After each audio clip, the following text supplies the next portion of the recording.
Welcome to the Omar Alayli podcast, your go-to podcast for exploring the diverse fields driving space exploration and technology. I'm your host, Omar Alayli, and today I'm thrilled to be joined by Professor Susan Bailey, a distinguished radiation cancer biologist from Colorado State University.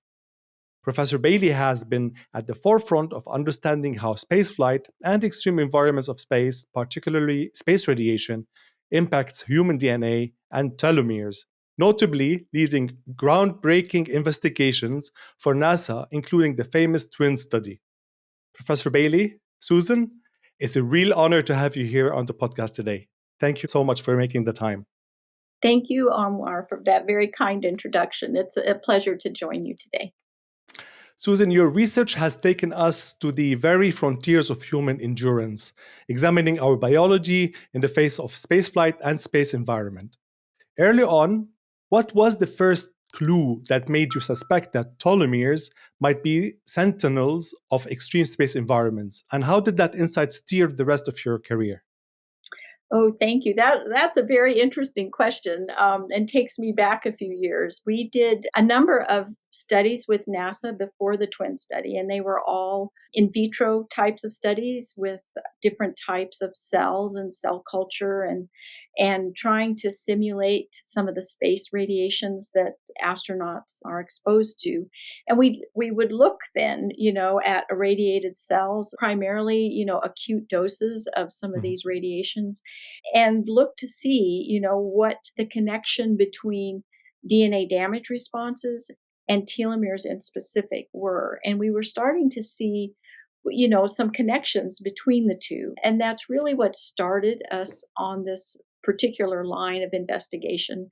And then we just got so fortunate to be selected as one of the studies of the twin study. And that really launched us into a whole new area of actually being able to look at astronauts, and blood samples in particular is what we used. And we could also do it over time, which is such an important aspect that it was a longitudinal study where we had samples before, during, and after spaceflight. So we could really track what the changes were, not only in telomeres, but also in DNA damage responses like chromosome aberrations. So that's kind of the history of what brought us to where we were a part of the twin study.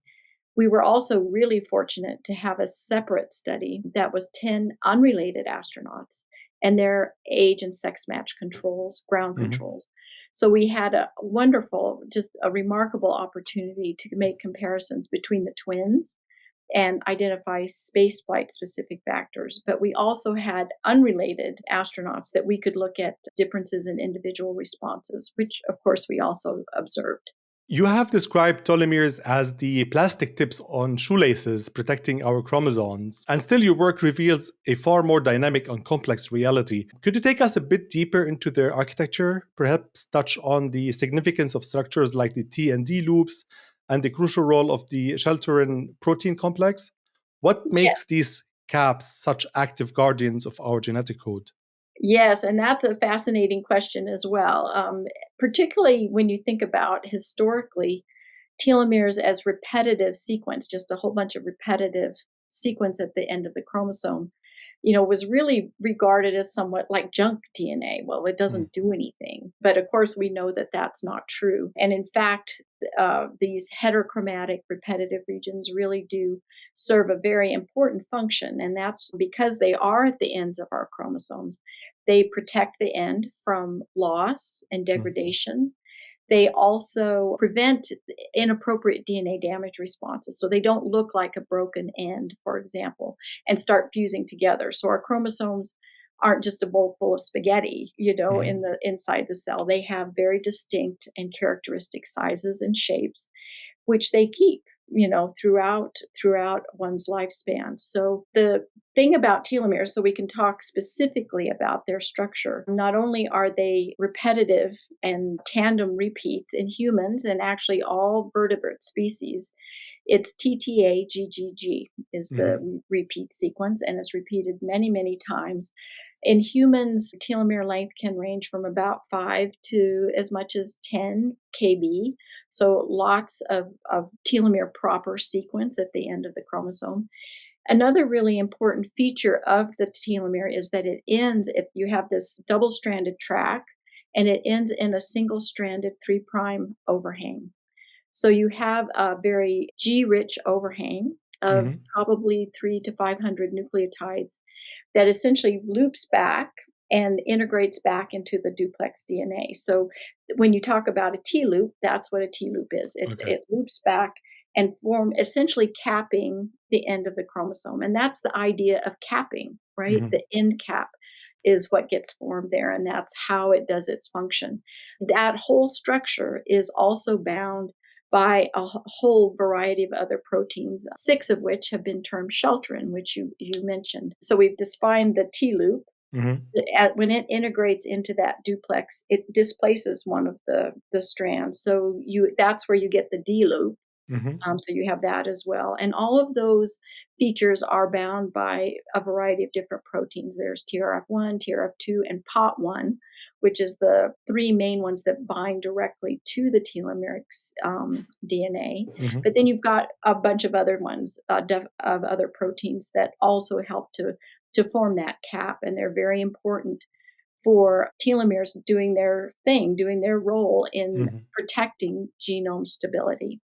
Beyond just protection, telomeres are implicated in the complete replication of our chromosomes, are fundamentally linked to cellular aging and sustenance, essentially how our cells grow old.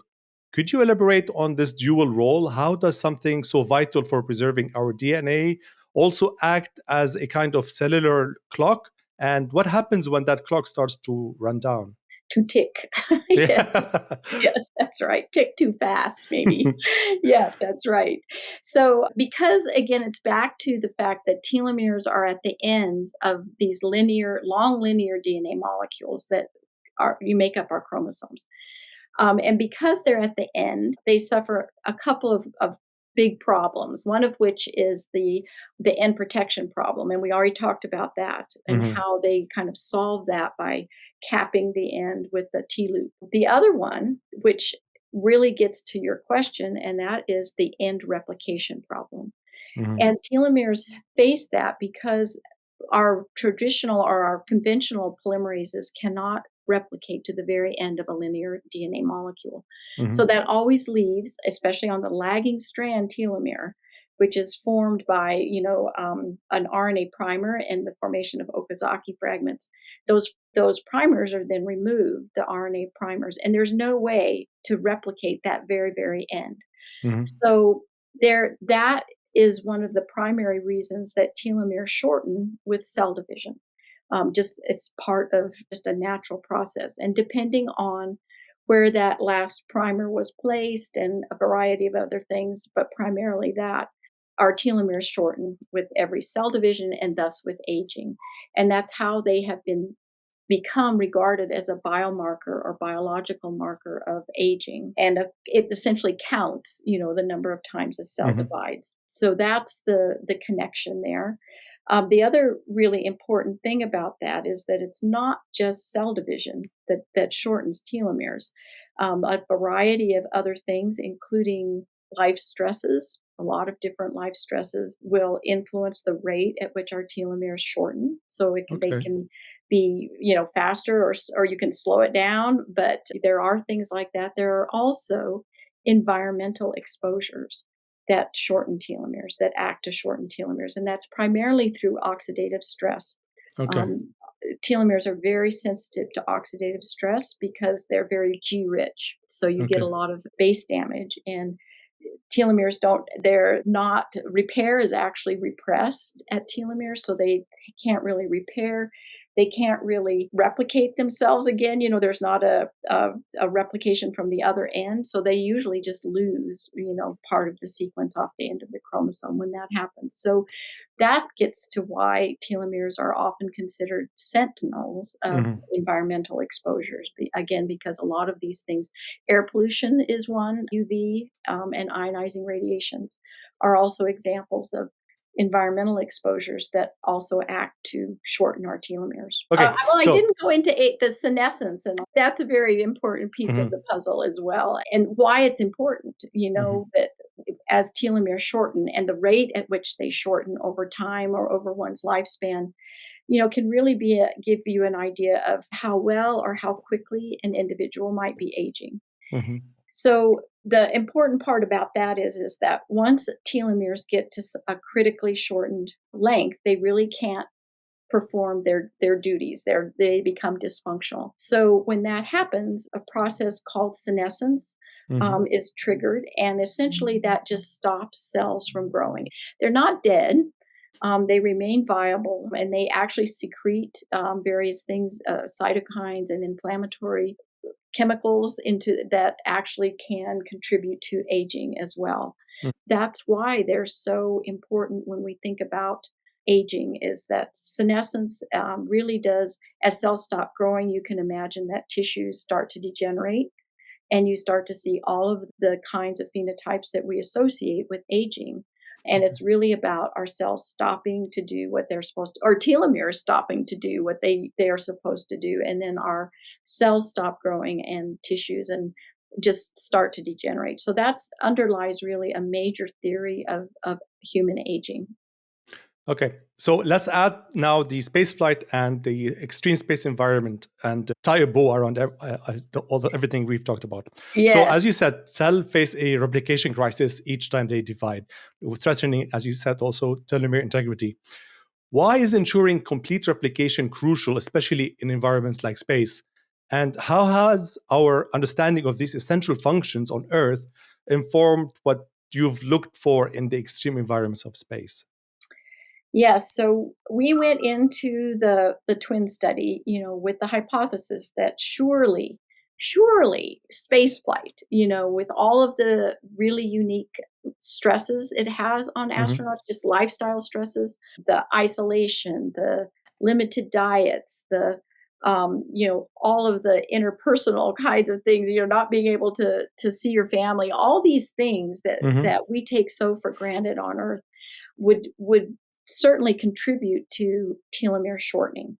Hmm. We also imagined that the space radiation exposure, which is very different than it is here on Earth, even on the space station, which is in low Earth orbit. It's about 250 miles above the surface of the Earth. They get much more damaging types of radiation in space that we're Hmm. protected from here on Earth. So they get higher doses and they get more damaging types of radiation exposure. Hmm. So we also imagined that too would contribute to telomere shortening. Okay. And so that's what led us, really into the study. And that would be important because things like all kinds of different health effects are associated with short telomeres, Hmm. including, dementias and cancers. Some of the cancers, like the blood cancers, like leukemias, can come up within a relatively short period of time. Hmm. And all of these things would certainly, they would affect astronaut health and performance during a mission and could really jeopardize the success of a mission. So we imagined, or at least again proposed, that it's very important that by monitoring telomere length and looking at these changes, it could give us an important indication of astronaut health and long-term health effects too, as when they return back to Earth. So that's how we started. As I mentioned, we got blood samples before, during, and after spaceflight for all of the 11 astronauts that Hmm. I've mentioned. And in fact, in all of our in flight samples that we got, so during spaceflight itself, we saw exactly the opposite of what we imagined in telomere length, average telomere length, as well as cell by cell analysis really revealed that average telomere length was in fact longer Okay. during spaceflight. So that, of course, had made us have to rethink everything and say, well, okay, first, validating all of our assays, making sure that we weren't being misled by Hmm. any of our assays. We did a quantitative qPCR for our relative or average telomere length. We also did a fluorescence-based assay, or telofish, where we look at thousands and thousands of individual telomeres and looked at their fluorescence intensity and measured fluorescence intensity as a Hmm. measure of, or an idea of, length. So just the brighter a telomere, the longer it is. It's very straightforward. But the important thing about that particular assay is that we could get at telomere length distribution. So we could look at shifts in populations of short telomeres and long telomeres. Mm-hmm. In fact, we saw, for example, let's take Mark and Scott Kelly. Mm-hmm. Mark is our control, our ground control. His populations were very stable throughout almost 3 years of the study. We didn't see any dramatic shifts. Average telomere length was fairly stable throughout the study. For Scott Kelly, on the other hand, we saw, this increase of telomere length during spaceflight, but we also saw shifts in the populations of telomeres. So during spaceflight, he actually had a shift to more long telomeres. When he came back, he had the shift back, a very dramatic shift back to where he had more short telomeres after spaceflight than he had before. So that piece of it really did make sense that no matter what was happening during spaceflight, I think the long-term implication for health is in that finding right there, that he does end up with more short telomeres than what he started with. We've spent a lot of effort since that time trying to figure out why we saw telomere elongation or why telomere length was longer during spaceflight. So, and we continue to do that in our current cohort of astronauts. But that was definitely a surprise. Yeah, and I bet it and was. continues to be somewhat of a mystery, but we do have a few ideas about that now. Okay. We feel like we kind of established that phenotype, and now we're a little smarter about the questions to ask. We know some of the things to ask and investigate. Okay, cool. We'll get to the hypotheses later and the paradoxes that they produce. Susan, the enzyme telomerase often comes up in the discussion about telomere length, sometimes even touted as in popular media with near mythical anti-aging properties, or sometimes as a villain because it's also highly active in most cancer cells. Could you demystify telomerase for us? What is its normal role in healthy cells versus its role in disease? And how does this complex relationship shape your research questions, especially when considering the stresses of spaceflight? Yes, excellent question, and a very important one as well. Telomerase is the enzyme Mm-hmm. that actually is very specialized and can extend telomere length.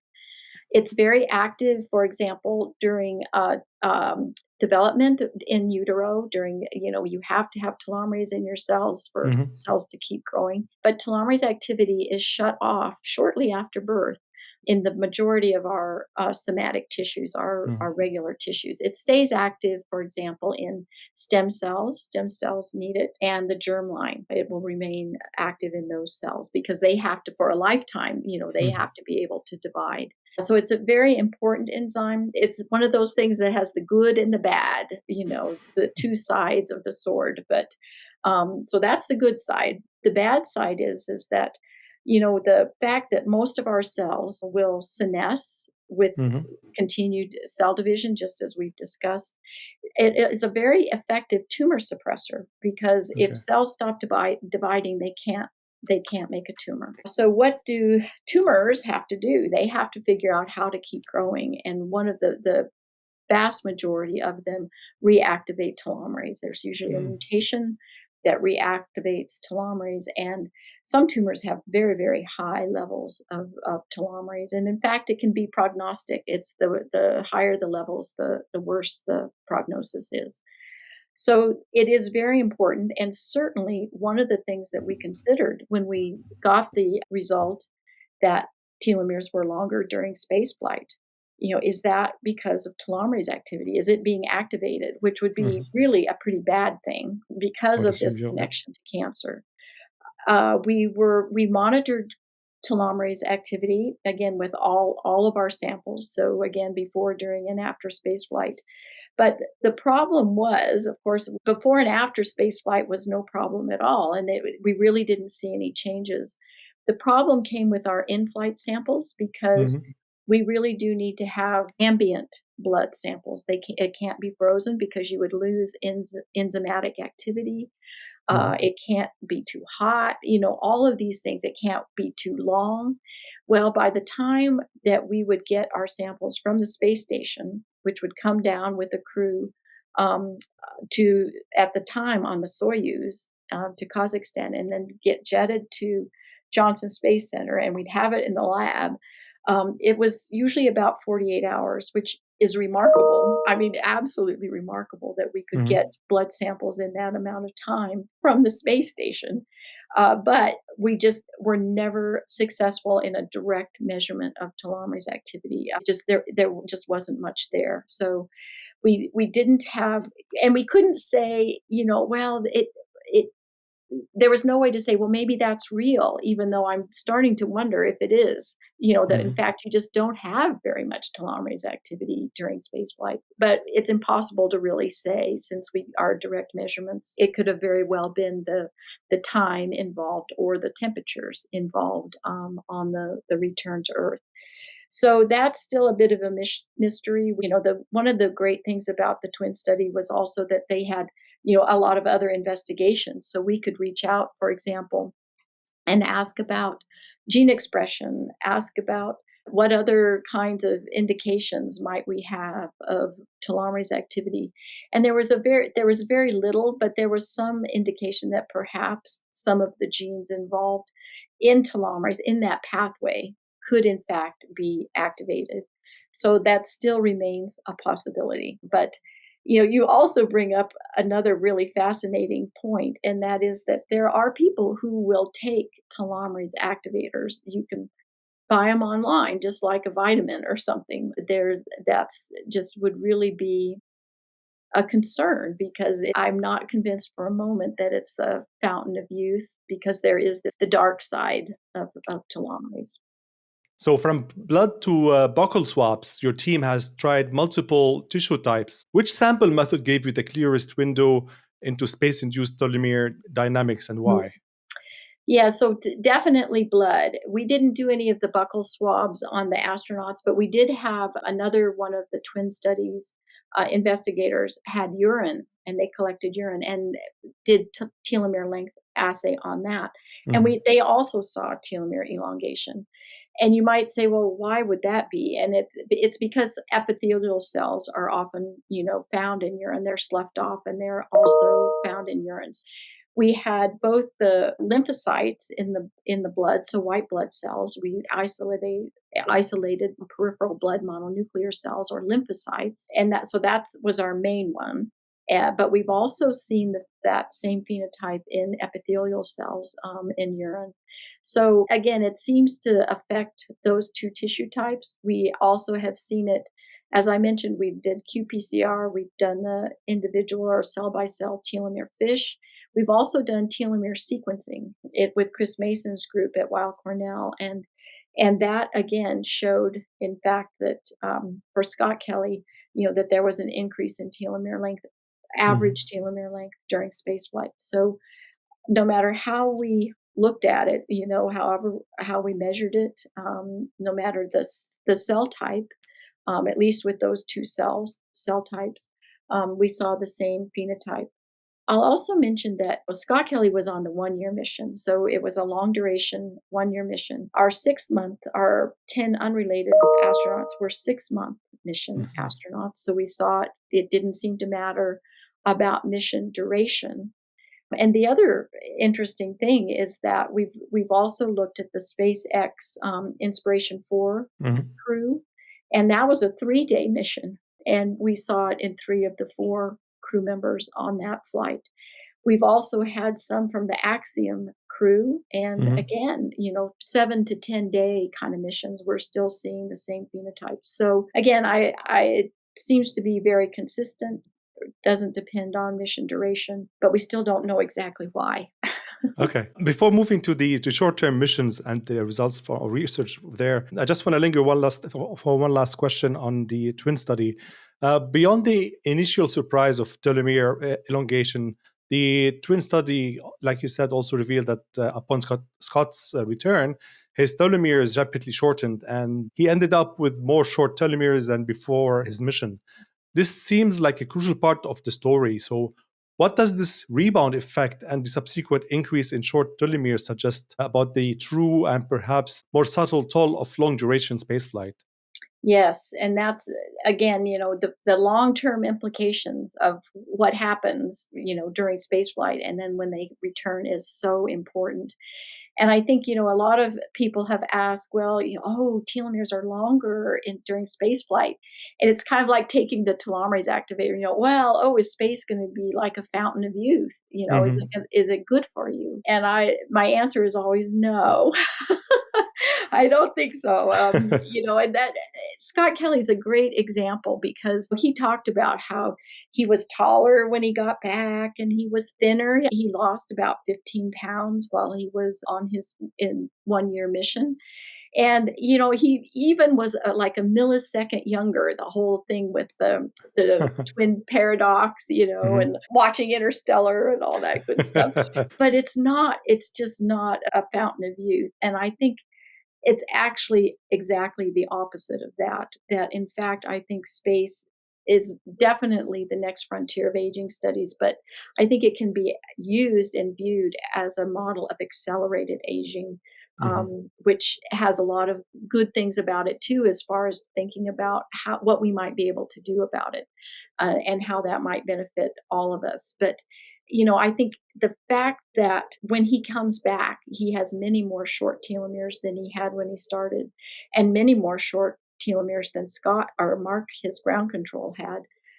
That's the key right there to long-term health effects, and that in fact, that would put him at increased risk of some of Mhm. these age-related pathologies that we've talked about. Mhm. Dementia's cardiovascular disease is another one that's associated with short telomeres, and cancers. Mhm.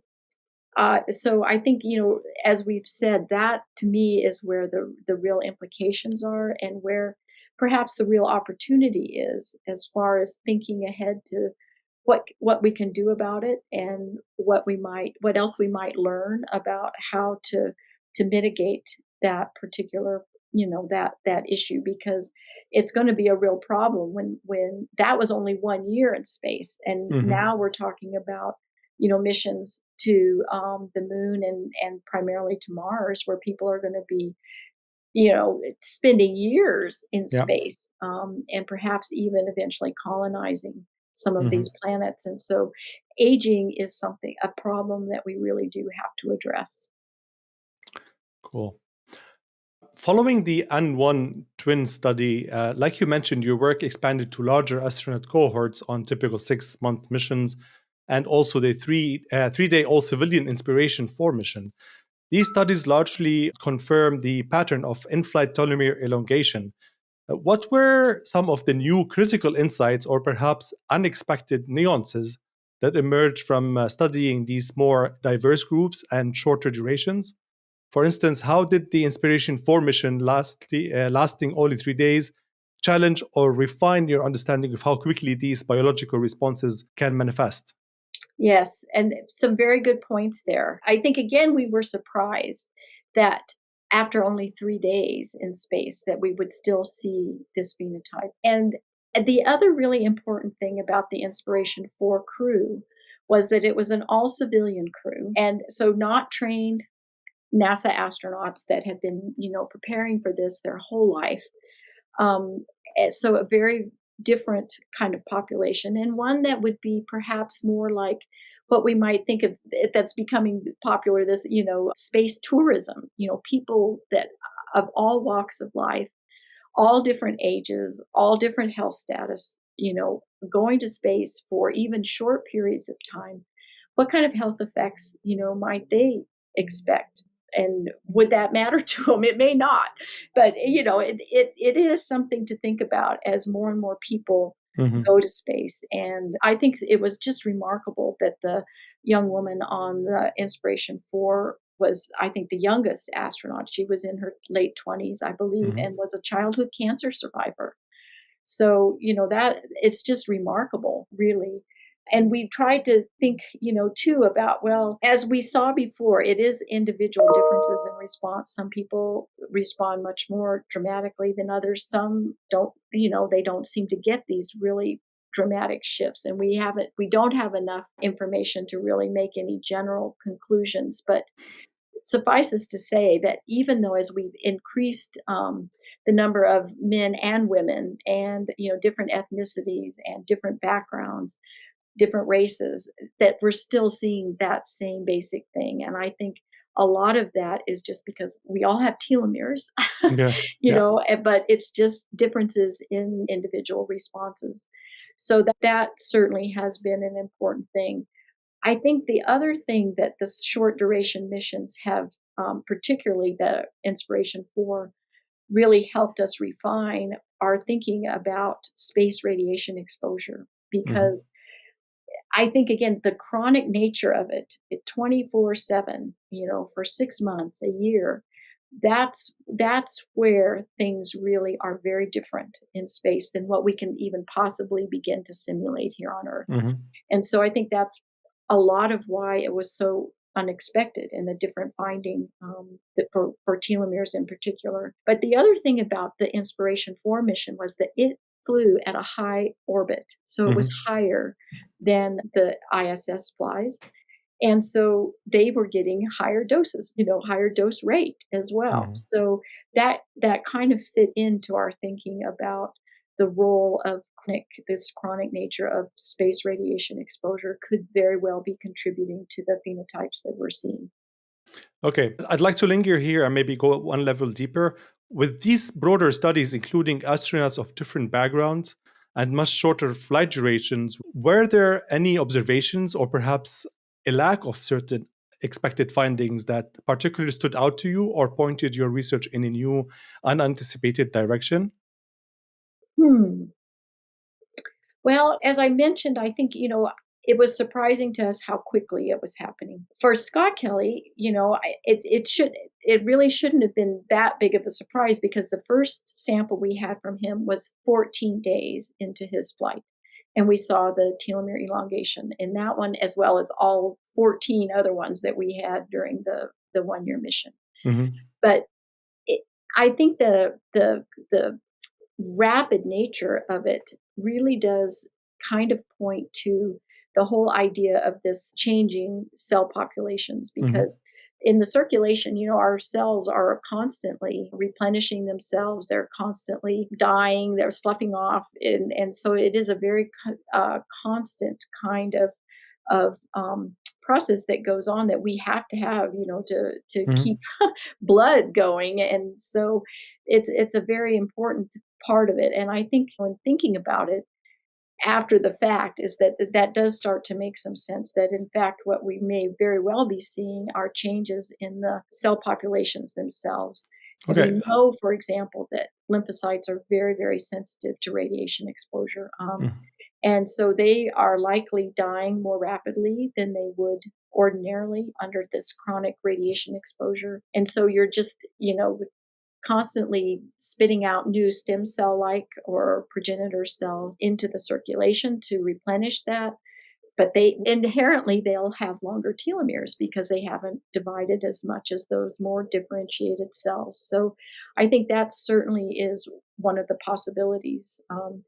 The other thing that I'll just mention as well is that, the whole idea of oxidative stress, we've touched on it before, but radiation exposure is also associated with elevated levels of oxidative stress. Hmm. And there's a lot of evidence, well, not a lot, but there's at least some evidence that, in fact, chronic exposure to oxidative stress can activate an alternative lengthening of telomeres pathway. It's also Hmm. called ALT, or alternative Okay. lengthening of telomeres.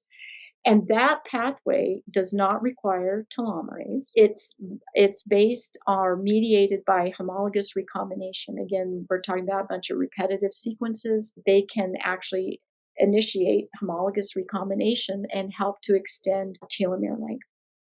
So that is actually a very real possibility as Okay. well. We saw some evidence actually of ALT in our in-flight samples when we looked cytogenetically, because we looked at chromosomes as well.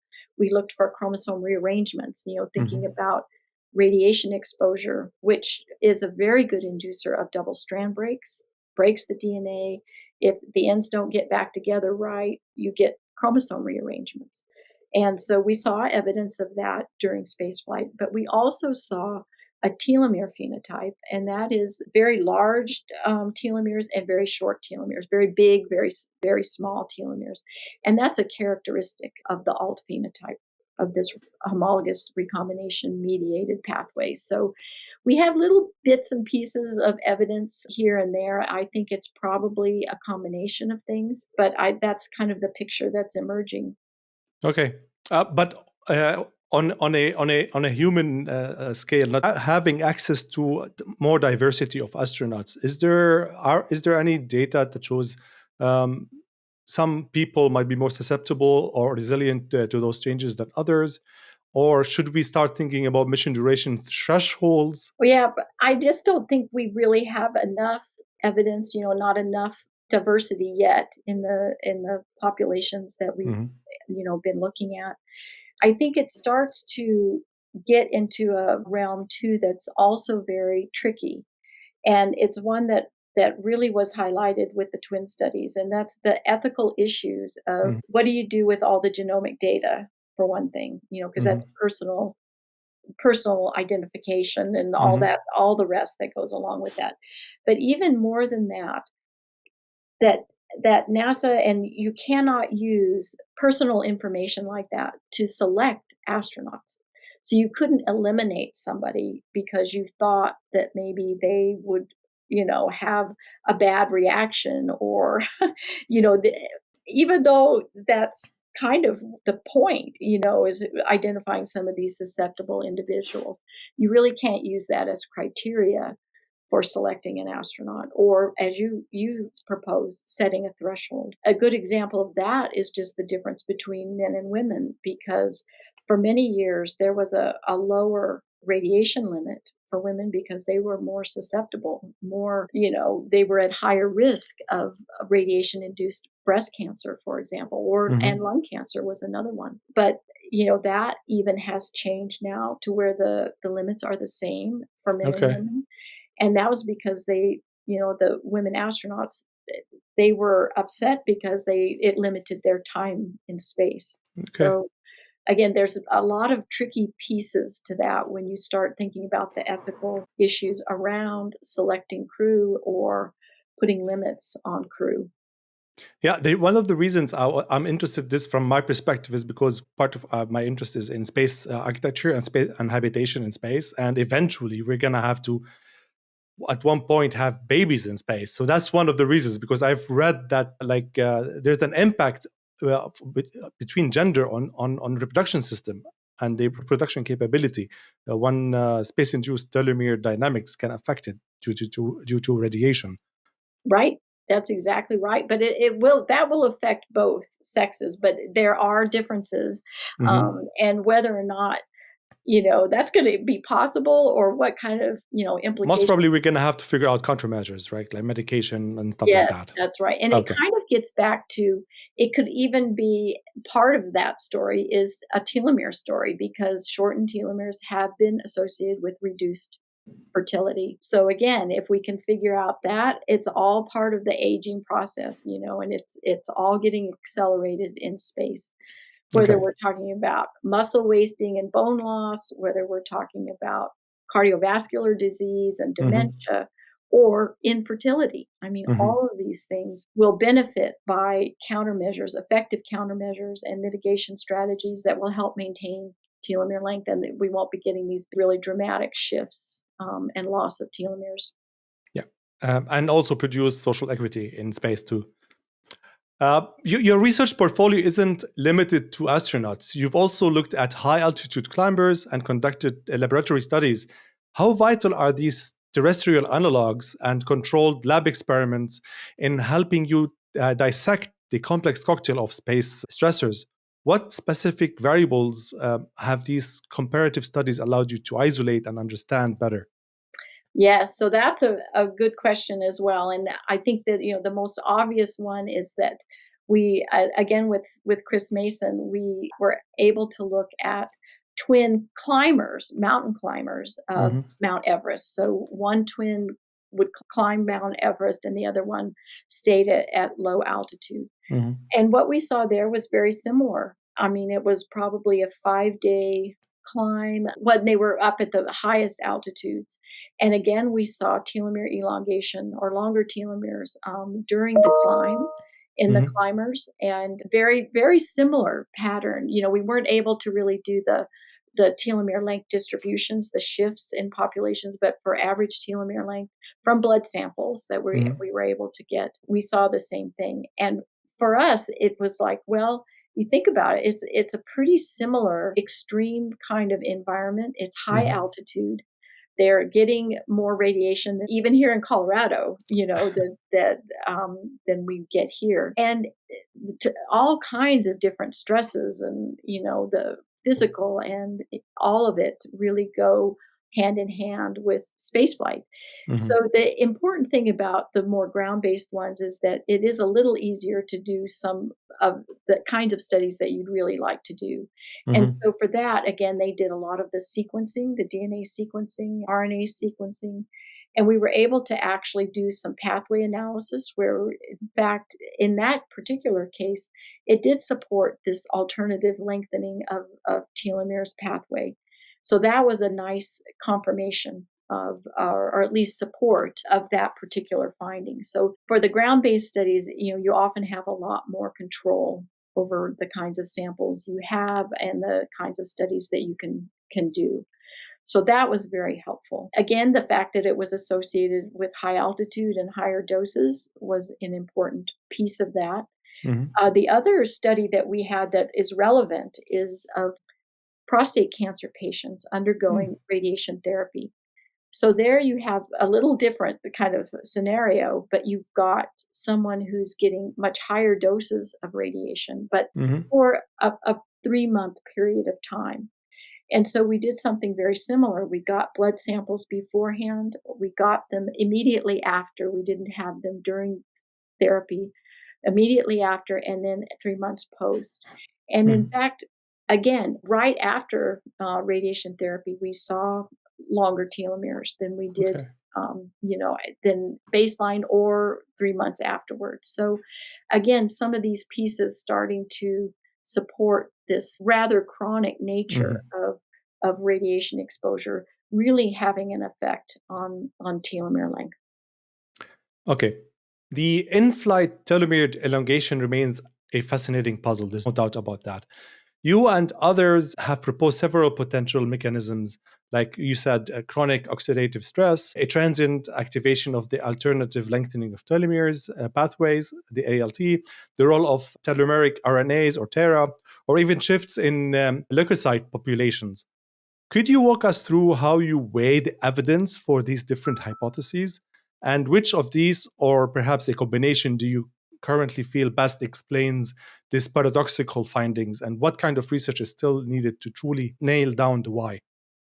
Wow, there's a lot in that one. Yes. So as we said, we've talked about, shifting populations of cells of leukocytes. I think that Mhm.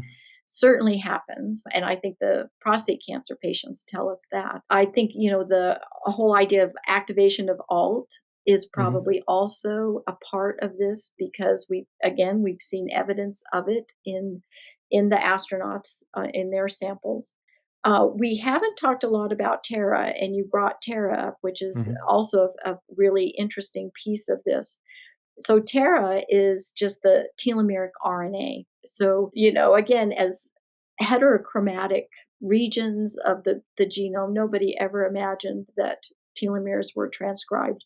But in fact, they are. It was in 2007, I believe, that was discovered that telomeres are transcribed into what became termed TERRA. Mhm. And when you think of it's transcribed from telomeres, so it's a repetitive sequence as well. And it's also very complementary to everything down there. Everything is Mhm. complementary to everything Okay. else. And so it there's been a lot of investigation into what TERRA is doing. It certainly is a structural element to the telomere. It can help the telomere do its job, as we've talked about to start with, that it's part of that structure down there that that prevents and protects the ends of our chromosomes. Okay. What we found is that, again, laboratory studies showed it first, and that is that you could, after a radiation inducing DNA damage, you actually had a telomeric response where, in fact, TERRA levels increased Hmm. with radiation exposure. So we did a lot of work with that as well. And we were able then to go back and look at the twin study data as well as the mountain climber data. And in Hmm. fact, we saw elevations in TERRA levels in both of those as well during flight or during the climb. So Okay. it does seem to be involved in a telomere specific DNA damage response, which again, I think has everything in the world to do with oxidative stress, that kind Okay. of damage and telomeres, really losing the end of the chromosome and this TERRA being activated, binding to telomeres and providing a template for this recombination based Okay. alternative lengthening pathway. So I very wishy-washy answer to your question, but I do think it's some combination of all of those things because we've certainly seen evidence of all of it. Okay. Let's stay with TERRA a little bit. How is the upregulation of TERRA might be part of an adaptive or perhaps a maladaptive response to the telomeres in these extreme environments of space? Right. I think again, I really believe that it is a DNA damage response. Okay. Just as we see other elevation of other, repair enzymes or repair machinery that would be recruited to a double strand break, for example. In Hmm. this case, you have, something that's right there at the damage site, oxidative base damage. Again, cells will probably stop growing. They trigger TERRA, and you get a lot of this single-stranded telomeric DNA that then serves as a substrate for TERRA. So you Okay. just have the perfect setup Okay. for that DNA damage response. And we know that TERRA is elevated in some cancers, in alt cancers. So Hmm. there is that connection. There's never really been evidence of TERRA or alt really in normal cells. And I think Okay. that's where the concern is that in Mm. fact in some of these extreme environments you could very well be activating that pathway which enables telomere elongation, enables cells to keep growing, and again you are increasing risk for some of these types of tumors, certainly in the long term. Okay. Beyond telomeres, your work consistently highlights other forms of DNA damage in astronauts, such as an increase in chromosome inversions, which you've described as kind of a signature of space radiation exposure. What is the significance of these persistent chromosomal aberrations for an astronaut's long term health, particularly concerning risks like cancer or other genomic instability related conditions?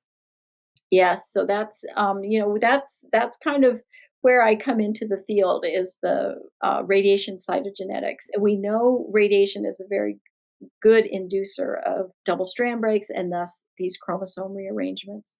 We also know that the vast majority of cancers are associated with chromosome aberrations. That's where Hmm. the mutations come from or the Hmm. gene fusions that enable a tumor to develop. We know that the chromosome aberrations can serve as a signature of radiation Hmm. exposure, as you've mentioned. So again, we thought, oh well, spaceflight we'll see chromosome rearrangements, and we did. The thing that was a bit surprising is that we were using a type of single-stranded or strand-specific fluorescence in situ hybridization that allowed us to look at inversions and Hmm. really at high resolution. Inversions just being pieces, of a chromosome that come out. You have two double-strand breaks. You Hmm. lose a piece, which can be lost, a deletion, which can invert and stick back in, and you have an inversion. So they're kind of the flip side of one another. And so that to us was kind of surprising that we saw a pretty significant increase in those in our spaceflight samples, and that they didn't go away when they came back. things like translocations and other rearrangements that might kill cells do kind of decrease with time. Inversions, on the other hand, some of them are very small. They don't really change a whole lot, and they probably don't have a lot of long-term implication. Hmm. But again, the concern is just that they can contribute to instability. There can be increased instability and ongoing kinds of instability that you might experience, that astronauts could experience, again, long term, and that's why they're a concern. Okay. So protecting astronauts on long voyages to the moon or Mars is a monumental challenge. We hear about physical shielding and operational strategies, but your research also points to the importance of understanding biological responses. From your perspective on telomere health and DNA damage, where do you see the most promising avenues for developing effective biological or dietary countermeasures? And what are the biggest hurdles in translating these ideas into practical solutions for astronauts? Yes, so, the whole idea of shielding certainly comes up, and it has been something that has just, we haven't been very successful in developing really effective shielding, and a lot of Hmm. that is because it's not practical. Hmm. It's heavy, it's expensive. There's just no way to get it up there, and sometimes on a EVA or something, it's non-existent. You Hmm. just there isn't any. So that is a problem with shielding, and it can even be worse than that because sometimes some of the even the materials in the spacecraft, like aluminum, can actually make the problem worse because you get secondary particles Neutrons. generated, like neutrons, Hmm. bouncing around inside the spacecraft. So Hmm. sometimes the shielding is even worse. So that doesn't seem to be the answer, at least not in transit in the Hmm. spacecraft. Some of the other things that people think about, and we have a project going right now looking at things like hibernation. Hibernation has been proposed as well, that if people could hibernate, they could maybe survive the the transit to another planet. Okay. That might help something, but again, all of those things are pretty far fetched. So I think, at least right now, they're far fetched. So Hmm. I think, for the immediate future, the biological answers are probably the ones, that have the most promise, at least to get us to that point. And things like, if you think about dietary things, if it's, something simple as even perhaps as antioxidants could be something that might at least help Hmm. with the problem. But I think back to this whole idea of using space as a model of accelerated aging, Hmm. and start to see, okay, well, what is it that's happening? What can we do Hmm. to try to mitigate that? And as we develop those things, we'll be able to hopefully extend them to those of us on Earth as well. But really, it's going to require a breakthrough Hmm. for long duration space flight. We're going to have to really figure that out. But these early and foundational studies are really going to enable that or inform those kinds of strategies, if they're going to be effective. Looking ahead, what emerging technologies or novel therapeutic approaches, perhaps even personalized medicine strategies, do you find most exciting for monitoring astronaut health and mitigating these radiation-induced effects? And maybe a follow-up question: what are the absolute critical biological markers beyond telomeres that you believe we must continuously track to ensure crew's well-being as these extended missions go on? Yes. So, I mean, the whole idea of personalized or precision space medicine, that really started with the twin study, or it was Hmm. born, the idea of it, in individual astronauts and monitoring individual astronauts really for their entire life. It's amazing how little of that kind of information we have on some of the early astronauts. But Hmm. they weren't up there for very long either. So, there, as we think about some of these much longer duration missions, and astronauts returning to Earth and, monitoring them. And, so for things like this that we know could be accelerated. So I think that's a really exciting piece of this. And if telomeres could be a part of that, I will age happily, very happily, because I think it's such an important biomarker and clue to what we need to be monitoring in individual astronauts. So that to me is a very important piece of it. Certainly things like cardiovascular Mhm. disease and just things that perhaps we would think about at an older age for some of these individuals, we need to think more seriously about at Mhm. younger ages when they get back from their missions. So those would be important things to for me. I don't think it's anything, too outlandish or different than what we do as people age anyway, but I Mhm. think we just have to be a lot more aware of it earlier, Okay. sooner, for these astronauts, and we have to stick with them for their whole life. Susan, despite the incredible advances you and your colleagues have made, there are still many unanswered questions in the space radiobiology and telomere research. If you could prioritize one or two key mysteries that you believe are most critical to solve in the next decade to enable safer deep space exploration, what would they be? Well, I think about, the hazards of spaceflight. For me, the always first is space radiation exposure. Mhm. So I really do think that that's going to be critical. That's something we've got to figure out because it's just, I mean, it's going to be a showstopper, or astronauts are just going to have to sign off on it and agree, you know, that what it's going to be like. So to me, that's priority number one. We've got to figure the radiation problem out.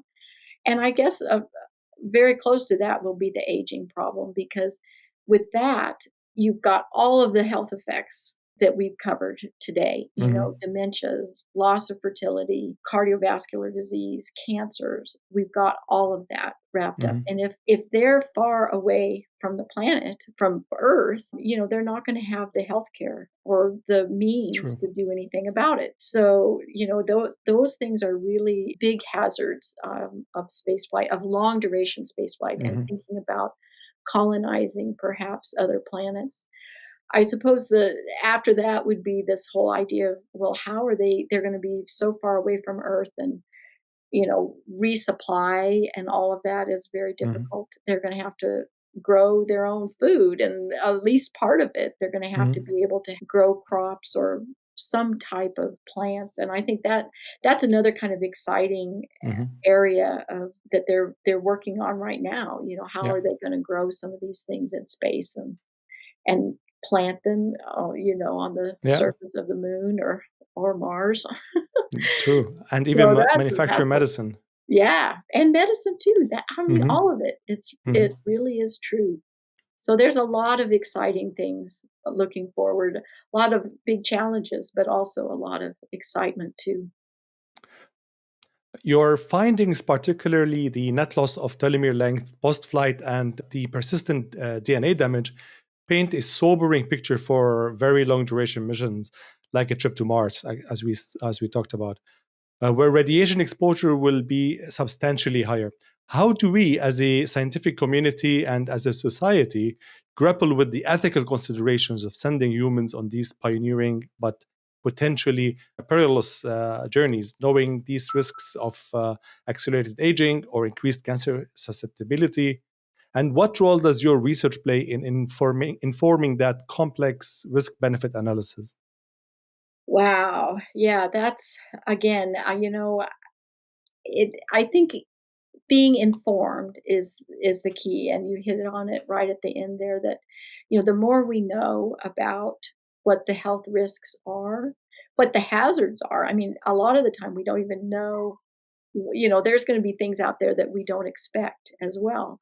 But Mhm. at least as far as we're able to really have a good idea of what the hazards are and what the health effects are, so Mhm. that we can inform the astronauts. Mhm. And so they know what they're getting into. If there may come a time when they just have to sign off on them, and Mhm.